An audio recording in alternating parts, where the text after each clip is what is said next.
Hello everyone, welcome back. Partnership fundamentals में right now we are discussing about the past adjustment. और past adjustment में अपने previous videos में different adjustments देखे, just like omission of interest on capital, adjustment of interest on drawing, adjustment of past years profit with retrospective effect. ठीक, fine. अब इस video में हम देखेंगे omissions of more than one item when profit is given and when profit is not given.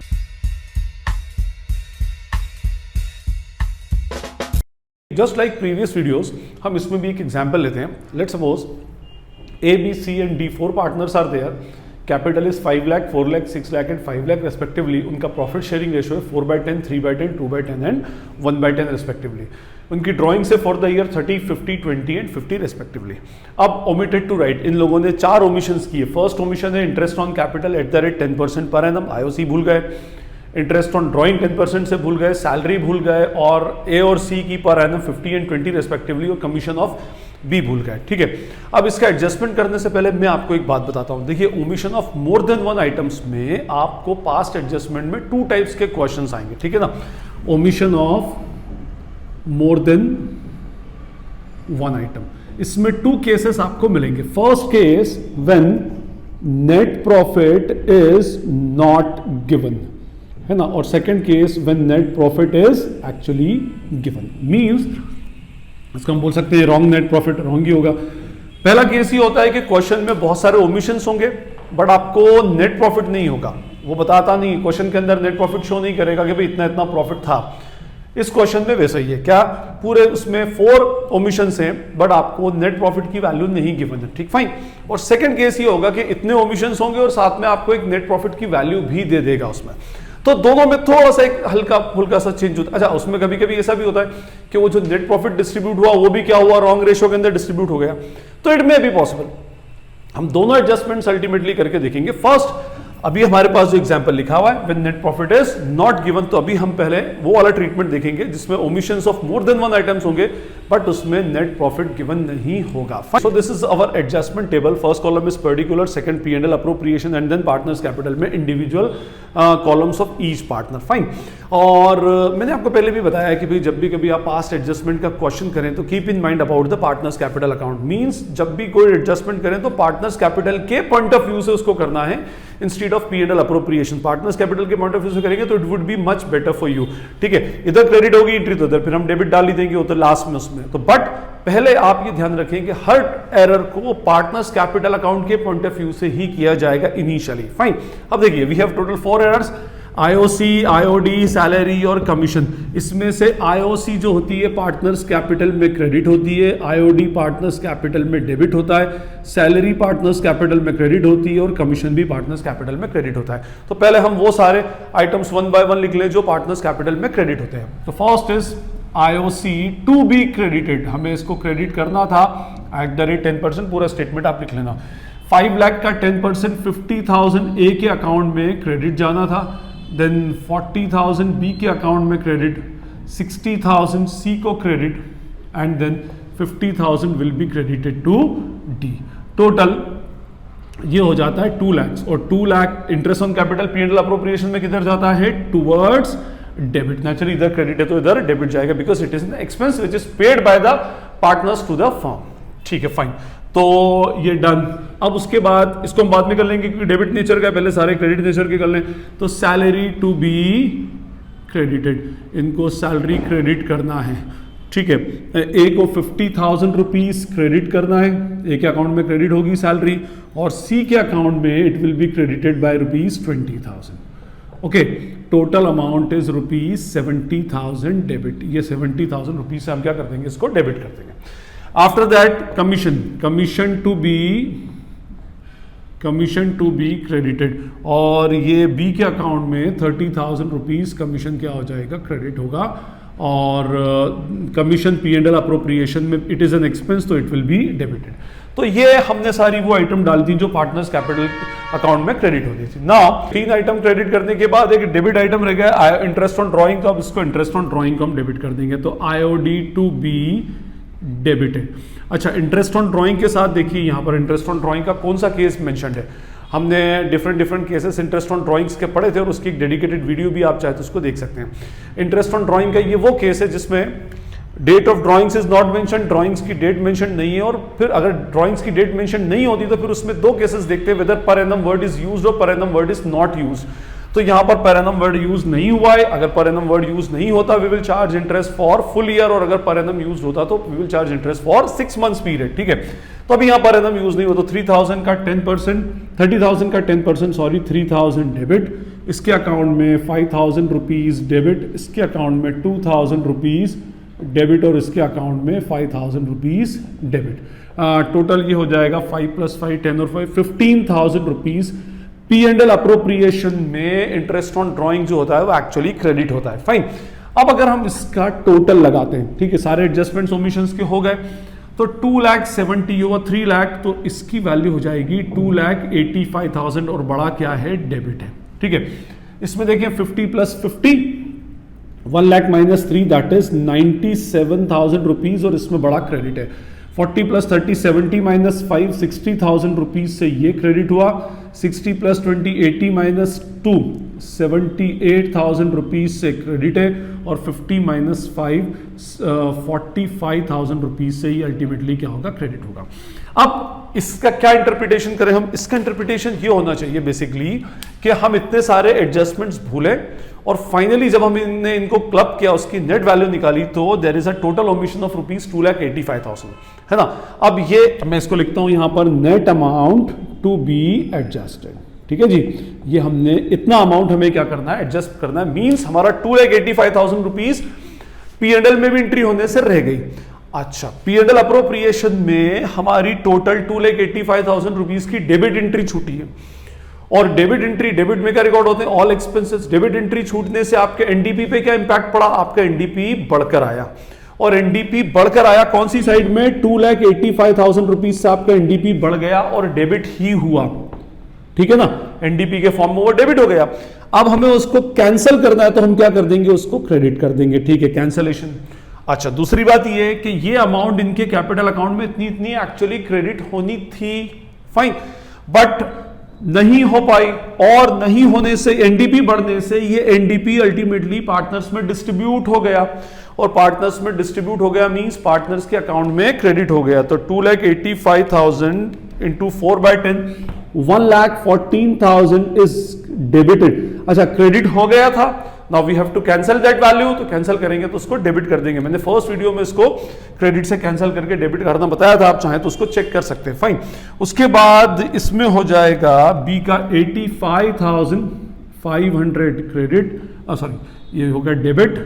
उसके बाद 2,85,000 into 2/10 57,000 debit और 28,500 ultimately debit. ठीक है, तो ये amount already credited in the ratio 4, 3, 2 and 1 now to be debited. अब हम क्या करेंगे, इसको डेबिट कर देंगे। फाइनली हमारे सारे एडजस्टमेंट्स हो गए, now we will make the total. ये हो गया कैंसल, और मैंने आपको बताया था कि जैसे ही हमारे P&L अप्रोप्रिएशन का टोटल 0 हो जाता है तो मींस आपके पास्ट एडजस्टमेंट का क्वेश्चन अल्टीमेटली सॉल्व हो चुका है। ठीक है, now we will make the difference between the two. 97 - 114 is 17,000। अब इसमें 17,000 में दोनों में बड़ा क्या है, डेबिट इज ग्रेटर, तो हमने इसमें डेबिट डाल दिया। 65 - 85,500 20500 से इसमें भी ग्रेटर अमाउंट डेबिट किए तो वी विल डेबिटेड। फिर 78 - 57 21,000 से इसमें ग्रेटर अमाउंट क्रेडिट है, क्रेडिट डालेंगे। And 45 - 28,500 16,500 will be credited. और अगर हम इसको टोटल करके देखें तो 17 डेबिट का टोटल करें प्लस 20,500 माइनस 21 - 16,500। ठीक, फाइन, तो ये डेबिट और क्रेडिट इक्वल हो रहा है। So for what will be the journal entry, entry will be as capital account debit by ₹17,000। अच्छा, if capitals are fixed then we will debit what, current account, तो as current account हो जाएगा उसमें। उसके बाद 20 capital account debit by ₹20,500 to C's capital account, C का capital account credit होगा 21,000 से, and to D's capital account 16,500 being rectification entry for different omissions past. ठीक है, तो ये हमारा केस था omission of more than one item when amount of net profit is not given, अगर नेट प्रॉफिट की अमाउंट नहीं दी हो तो। अब हम डिस्कशन करेंगे इसी एग्जांपल के साथ में कि अगर इसमें कोई एक नेट प्रॉफिट की अमाउंट गिवन होती और अगर वो रॉन्ग रेशियो में डिस्ट्रीब्यूटेड होती तो हम अल्टीमेटली क्या करते हैं। हम सेम एग्जांपल लेते हैं, बस इसमें एक क्लॉज और बढ़ा देते हैं कि fifth, net profit before all above adjustments wrongly distributed equally and net profit rupees let's suppose 5 lakh। क्या हुआ, 5 लाख रुपीस का नेट प्रॉफिट इन पार्टनर्स में, अच्छा ये लिखा है net profit of rupees 5 lakh rupees का नेट प्रॉफिट है बिफोर ऑल अबव एडजस्टमेंट, इन सारे एडजस्टमेंट को करने से पहले, क्योंकि ये तो ओमिशंस हैं। फाइन, रॉन्गली डिस्ट्रीब्यूटेड इक्वली, वो डिस्ट्रीब्यूट हमने, अच्छा जब हमारे पास ये एडजस्टमेंट नहीं लिखे तो जो प्रॉफिट आया हमने वही डिस्ट्रीब्यूट कर दिया। 5 लाख रुपीस एक ऐसा प्रॉफिट था जिसमें चारों एडजस्टमेंट नहीं किए गए थे। दूसरी मिस्टेक ये हुई कि इनका एक्चुअल प्रॉफिट शेयरिंग रेशियो था 4:3:1 और हमने बाय मिस्टेक इस प्रॉफिट 5 लाख रुपीस को इक्वली डिस्ट्रीब्यूट कर दिया। अब इसमें एक एरर और बढ़ गई। क्या एरर बढ़ गई? देखिए, फर्स्ट एरर तो आपकी क्या हो गई, आईओसी को भूल गए, आईओडी भूल गए, सैलरी भूल गए, कमीशन भूल गए। अब जब आप इतनी सारी चीजें भूल गए हो तो जो आपका नेट प्रॉफिट आया है, नेट डिविजिबल प्रॉफिट, वो आपका करेक्ट प्रॉफिट नहीं होगा। Means this 5 lakh rupees is the wrong profit, this is the profit which is arrived before doing all these adjustment. तो ये अपने आप में क्या है, एक तरह का रॉन्ग प्रॉफिट है, पहली बात। दूसरी बात ये कि ये रॉन्ग प्रॉफिट को हमने रॉन्ग रेशियो में डिस्ट्रीब्यूट कर दिया मींस ऑलरेडी उन पार्टनर्स में क्रेडिट कर दिया। तो देखा जाए तो 4 के बाद 2 और एरर्स हमारी बढ़ गई हैं, हम उन एरर्स को भी ओवरऑल रेक्टिफाई करेंगे। अब इसमें बिकॉज ऑफ प्रॉफिट का एलिमेंट आने की वजह से इसका ट्रीटमेंट थोड़ा सा डिफरेंट होगा। एनीवे, एडजस्टमेंट टेबल तो सेम ही रहने वाला है। इसी सेम एडजस्टमेंट टेबल के ऊपर हम क्या करेंगे, इस एरर को रेक्टिफाई करने वाले। फाइन, सबसे पहले जब भी कभी आपको प्रॉफिट गिवन हो तो आप उस प्रॉफिट को उल्टा कर दो बोले तो उसका रिवर्स इफेक्ट डाल दो। ये रॉन्ग प्रॉफिट था, रॉन्ग रेशियो में डिस्ट्रीब्यूट हुआ था। डिस्ट्रीब्यूट होना मींस रॉन्ग रेशियो में उन पार्टनर्स को क्रेडिट हुआ था। तो अब हम क्या करेंगे, उसको कैंसल आउट कर देंगे, तो डेबिट कर देंगे। तो यहां हम सबसे पहले स्टार्ट करते हैं wrong profit credited in equal ratio. अच्छा, कभी हमेशा आपको रॉन्ग रेशियो देगा ये कंफर्म नहीं है, कभी कभी ऐसा भी दे सकता है कि profit already distributed in the ratio, तो फिर आप यहां पर 4:3:1 में ही डिस्ट्रीब्यूट करेंगे। Okay, equal ratio now to be debited. अब हम इसको क्या करने वाले हैं, डेबिट करने वाले 5 लाख रुपीस। ओके, अच्छा ये 5 lakh rupees as an NDP distribute हो गया था, तो उस टाइम एनडीपी कहां आता है, पीएनएल अप्रोप्रिएशन में, डेबिट में। Now we are cancelling it, तो we will write it towards credit side, और ये चारों में डिस्ट्रीब्यूट होगा तो 1,25,000 इसके अकाउंट में क्रेडिट हो गया था, कैंसिल करना है डेबिट। 1,25,000 क्रेडिट हुआ था, कैंसिल करना है तो डेबिट। 1,25,000 इसमें डेबिट और 1,25,000 रुपीज इसमें भी डेबिट। मैं फिर बोल रहा हूं आपको कि हर क्वेश्चन में रॉन्ग रेशियो में डिस्ट्रीब्यूट हो ऐसा कंपलसरी नहीं है। अगर रेशियो नहीं गिवन हुआ है तो रॉन्ग प्रॉफिट उनके एक्चुअल रेशियो में डिस्ट्रीब्यूट हो गया, तो उस केस में यहां पर हम लिखते हैं wrong profit credited in 4:3:1 now to be debited, फिर हम उसको उसी रेशियो में लेकर चलते। तो रॉन्ग रेशियो का होना कंपल्शन नहीं है। फाइन, तो चलिए जी, हमारी एक एरर जो थी ये 5th वाली, ये हमने जो हो गई थी हमने उसको रेक्टिफाई कर दिया। अब वही जो आईओसी भूले, आईओडी भूले, लिख देते हैं जी। अच्छा, इसमें ये यहां पर क्रेडिट हो रहा है, इसमें और कोई क्रेडिट एलिमेंट है, ये वाला है, ठीक है ना, कमीशन टू बी, ये पीएनएल अप्रोप्रिएशन में credit, sorry interest on drawing, तो आईओडी टू बी डेबिटेड, ये पार्टनर्स के अकाउंट में डेबिट होगा और पीएनएल अप्रोप्रिएशन में क्रेडिट होगा। कितना कितना था भाई, ये 3,000 इसमें डेबिट कर दें, ठीक है, 5,000 रुपीज इसमें डेबिट कर दें, 2,000 रुपीज इसमें डेबिट कर दें और 5,000 रुपीज इसमें भी डेबिट कर दें। टोटल 15,000 रुपीज इधर क्रेडिट होना था। अच्छा, इसकी सीक्वेंस कोई इंपॉर्टेंट नहीं है, देखिए ये अपने ऊपर है। जैसे मैंने क्रेडिट दोनों को एक साथ इसलिए लिख लिया क्योंकि ये दोनों ऐड होंगे और हमारे पास एग्जाम में कैलकुलेटर नहीं होता तो हमारे लिए मैनुअल कैलकुलेशन होता है। मैं एक क्रेडिट एक डेबिट के आइटम डाल दूं तो वो थोड़ा सा प्रॉब्लमेटिक हो जाता है कैलकुलेशन में। अदरवाइज आप इसको बाद में भी लिख सकते हो, इवन इसको भी लास्ट में लिख सकते हो, कोई इससे फर्क नहीं पड़ता उसमें, ये तो हमारे ऊपर है, ठीक है। बस हमें कंसेप्ट क्लियर प्रॉपर पकड़ना उसमें। तो आईओडी ये जो था डेबिट, ये कर दिया। इंटरेस्ट ऑन कैपिटल, अब हमारी सारी आइटम क्रेडिट वाली, आईओसी टू बी क्रेडिटेड, इनके अकाउंट में क्या कर दें, क्रेडिट कर दें। 50,000 credit, okay, and 40,000 rupees credit, 60,000 credit and 50,000 rupees credit. Total is rupees 2 lakh rupees इनके अकाउंट में क्या होना था, क्रेडिट होना था। चलिए जी, ये भी हो गया। उसके बाद सैलरी एंड कमीशन एक साथ ही लिख रहा हूं मैं, salary and commission to be credited. Salary A की 50,000 रुपीज क्रेडिट करनी थी, ठीक है। बी का कमीशन 30,000 रुपीज क्रेडिट करना था और सी की सैलरी रुपीज 20,000 क्रेडिट करनी थी। चलिए जी, कर दी। और ये P&L अप्रोप्रिएशन में 1 लाख रुपीज क्या होना था, डेबिट होना चाहिए था। Anyway, first adjustment of IOC is done, salary done and commission also done. अब हमारे सारे ओमिशंस हो गए। रॉन्ग प्रॉफिट को एडजस्ट कर दिया, आईओसी जो नहीं लिखा था उसको लिख दिया, आईओडी जो नहीं लिखा था उसको लिख दिया, सैलरी कमीशन जो नहीं लिखा था उसको लिख दिया। Finally we will make the total of all these items, ठीक है। अब इसमें टोटल हो रहा है हमारे पास 5,15,000 माइनस 3 लाख, तो नेट वैल्यू इज 2,15,000। बड़ी अमाउंट क्या है यहां पर, क्रेडिट। तो नाउ 2,15,000 रुपीज क्रेडिट का एडजस्टमेंट है हमारा। ये फाइनल टोटल आया, इसमें डेबिट वाली आइटम ऐड की, क्रेडिट वाली माइनस की, फाइन। और इसमें से जो बड़ा था उसको लिख दिया, डेबिट प्लस करके क्रेडिट माइनस किया तो 28,000। बड़ी वैल्यू डेबिट की थी तो डेबिट डाल दी, इसमें डेबिट और इसमें भी डेबिट। बट अभी ये क्वेश्चन सॉल्व नहीं हुआ है। क्या इंटरप्रीट करें इसमें कि that is there is a net error of rupees 2,15,000, 2,15,000 रुपए P&L अप्रोप्रिएशन में क्रेडिट करने थे और इन पार्टनर्स को डेबिट करने थे, ये भूल गए। There is a net adjustment, net amount to be adjusted, ठीक है। अब 2,15,000 रुपीज क्रेडिट में डालने थे, ठीक है जी।